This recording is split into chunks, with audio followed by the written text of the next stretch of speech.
तर good morning सगळ्यांना. Have a nice day. आमच्या चॅनलमध्ये तुमचं स्वागत आहे. तर हा आहे करेला, आणि करेला हा अशा पद्धतीने कट करून घेतलेला आहे. आणि याला आहे ना आता थोडंसं मिठाच्या पाण्यामध्ये उकळून घ्यायचं आहे. 1 स्पून साखर टाकायची आहे त्याच्यामध्ये. आणि आता पुढे पहा, हे सगळे करायला आहेत ना असे कट करायचे आहेत आपल्याला.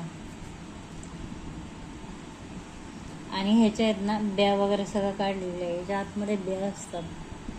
हे पण थोडंसं दाखवायला आहे. अजून थोडं कट केलेलं आहे. आणि अजून आता हे करेला कट करायचं आहे. आणि पुढे पहा, आता हा करेला आहे ना फ्राय होण्यासाठी इकडे पाणी तापत ठेवलेलं आहे. आणि पाण्याला चांगली उकळी येऊन द्यायची आहे. आणि त्याच्यात थोडं मीठ टाकायचं आहे. आणि चांगली उकळी आल्यावर हा करेला त्याच्यामध्ये सोडून द्यायची. आता उकळी आली पाहिजे चांगली यायला. आणि याच्यामध्ये थोडीशी 1 चमचा साखर पण टाकायची नंतर. आता आहे ना इकडे पाण्याला उकळी आलेली आहे. आणि हा करेला मी त्याच्यामध्ये टाकून घेते. हलकासा फ्राय होऊन द्यायचा आहे. आणि ही एवढी साखर आहे. जर कडू लागत असेल तर साखर थोडीशी ॲड करायला काही हरकत नाही आहे. आणि थोडीशी आमचूर पावडर टाकायची आहे. आता ही आमचूर पावडर आहे. ही आमचूर पावडर अर्धा स्पून मी याच्यात ॲड करते. आणि हे असं थोडंसं हलवून घ्यायचं. आणि थोडंसं हलकंसं फ्राय करून घ्यायचं आहे हे. आता याला ना 5 मिनटं जाणार आहेत आरामात ते फ्राय व्हायला. आता उकळी येईल पुन्हा.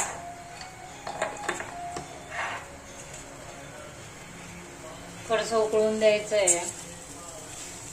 पाण्यामध्ये थोडंसं हलकंसं शिजवून घ्यायचं आहे.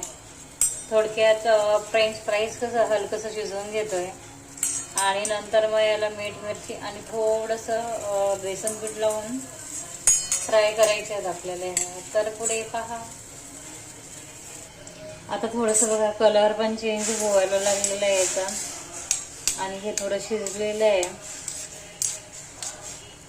याच्यामध्ये काही सोडा वगैरे काही टाकला नाही, काय नाही. हे पहा,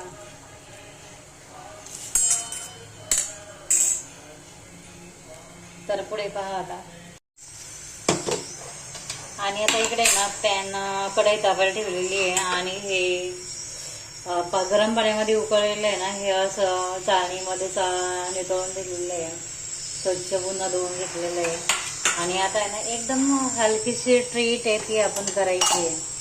तर आहे ना थोडंसं तेल टाकायचं आहे. आणि त्याच्यामध्ये आहे ना राई टाकायची आहे. ही राई टाकायची आहे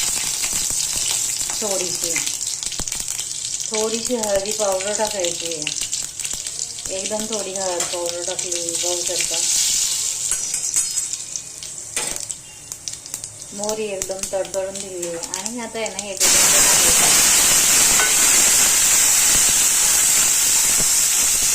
अशी हलकी फ्राय होऊन द्यायचे.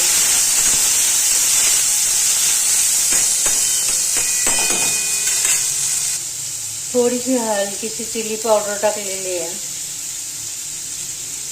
एवढी काय टाकायची नाहीये. आणि काल त्याने हलवून घ्यायचंय चांगलं, पाहू शकता.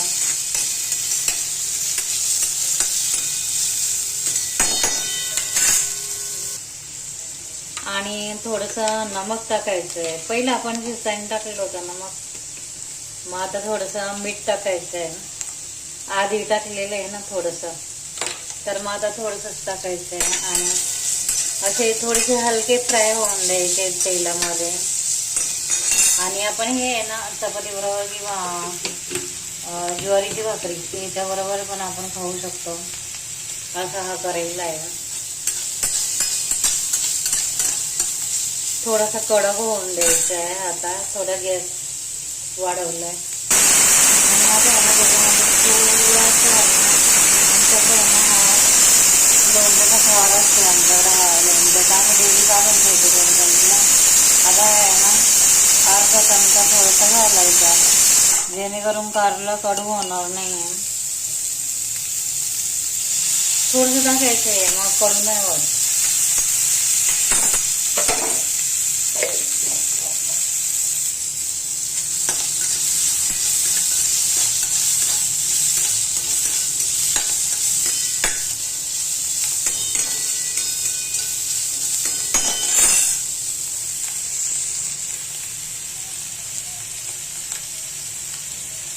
हा, आणि ज्यांना शुगर आहे त्यांनी तर हे करायला खाल्लंच पाहिजे. आणि तो बघा अशा पद्धतीने केलेला आहे. जास्त तिखट पण नाही आणि जास्त मसालेदार पण नाही, आणि फक्त राई टाकलेली आहे आणि लोणच्याचं तेल आणि चवीनुसार नमक.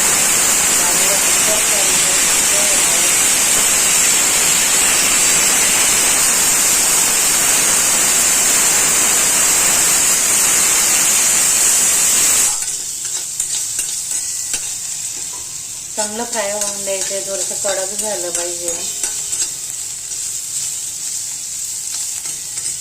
ते तळून खाण्यापेक्षा हे असं घाललेलं कधीही चांगलं.